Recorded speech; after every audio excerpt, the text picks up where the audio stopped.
Over thinking. ప్రతి ఒక్కరు ఇరక్కపై stuck అయిపోయిన సమస్య ఏదైనా ఉంది అంటే అది అతి ఆలోచన.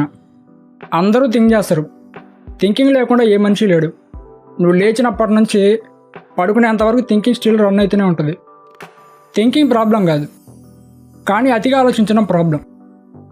అతి ఆలోచన నుంచి ఎలా బయటపడాలని చాలామంది చాలా రకాలు చెప్తారు, కానీ అవన్నీ టెంపరీ ఎస్కేప్స్ మాత్రమే. మళ్ళీ అదే థింకింగ్లో కాట్ అయి ఉంటారు. మైండ్ చాటరింగ్ చేస్తూనే ఉంటుంది. మీరు ఆలోచనతో లేకుండా ఉండేది ఎప్పుడు? ఏదైనా వర్క్ చేస్తున్నప్పుడు, ఎవరితో అయినా ఉన్నప్పుడు, ఫ్రెండ్స్తో పనికిరాని పంచాయతీ పెట్టినప్పుడు. అంటే మీరు ఫ్రీగా ఉండకుండా ఏదో ఒకటి చేసి ఆక్యుపైడ్ అయి ఉంటారు కదా, ఆ టైంలో ఏ ఆలోచన ఉండదు, మీరు చేసే పని తప్ప. కానీ ఎవరితో లేకుండా నీతో నువ్వు ఒంటరిగా ఉన్నప్పుడు ఎక్కలేని పనికిమాలిన థింకింగ్ అంతా స్టార్ట్ అయ్యింది. ఇలాగ ఓవర్ థింకింగ్ వస్తూ ఉంది కదా అని 24 గంటలు ఏదో ఒక పని చేస్తూ ఎస్కేప్ చేయలేం. ఒకవేళ ఎస్కేప్ చేసినా సరే మళ్ళీ అదే మైండ్ చాటరింగ్లో ఇరక్కపోతాం. ఎప్పుడూ కూడా ఎస్కేప్ చేయకండి, అండర్స్టాండ్ చేసుకోండి. థింకింగ్ని స్టాప్ చేయలేం. థింకింగ్ అసలు లేదు అంటే నీ మైండ్ కూడా లేదు అని. ఎందుకంటే 24/7 నువ్వు థింక్ చేస్తావు కాబట్టి నువ్వు ఉన్నావు. అలాగ అన్ని పనులు చేయగలుగుతున్నావు.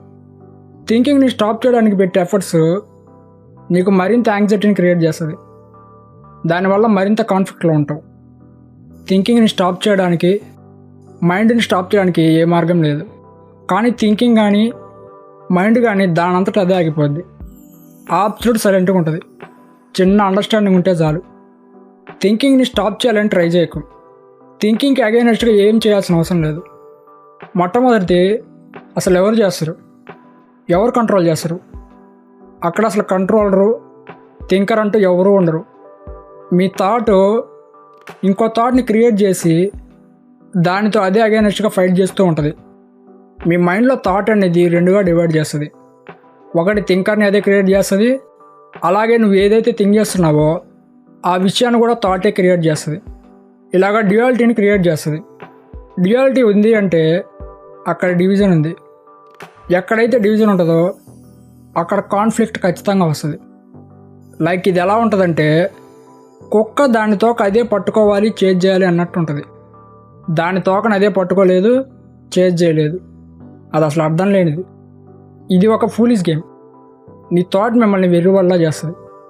కానీ ఎప్పుడైతే థాట్ చేసి ఫూలిష్ని అర్థం చేసుకుంటావో అప్పుడు ఆ ఫూలిష్నెస్ నుంచి బయటికి రావచ్చు.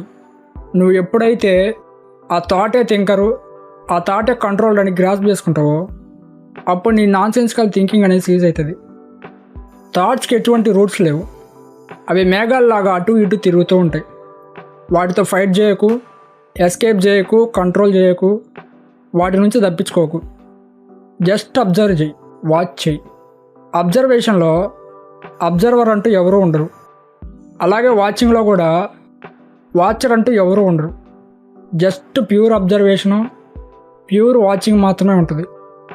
ఫర్ ఎగ్జాంపుల్కి సరస్సులో వాటర్ ఫ్లో అవుతూ ఉంటుంది.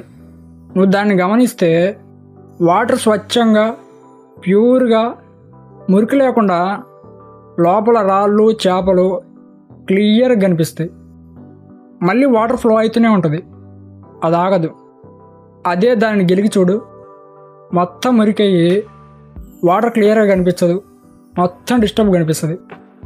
అలాగే థాట్స్ కూడా ఏ ఎఫర్ట్స్ పెట్టకుండా, ఆ థాట్ ఫ్లోని డిస్టర్బ్ చేయకుండా జస్ట్ అబ్జర్వ్ చేస్తే నీకు మొత్తం క్లియర్గా ఏ కాన్ఫ్లిక్ట్ లేకుండా ఉంటుంది. మళ్ళీ థాట్స్ ఆగవు, అవి ఫ్లో అవుతూనే ఉంటాయి, కానీ నీకు క్లియర్గానే ఉంటుంది. ఇది అర్థం కావాలంటే వింటే సరిపోదు. నీతో నువ్వు ఒంటరిగా ఉన్నప్పుడు ఎక్స్పెరిమెంట్ చేసి చూడు.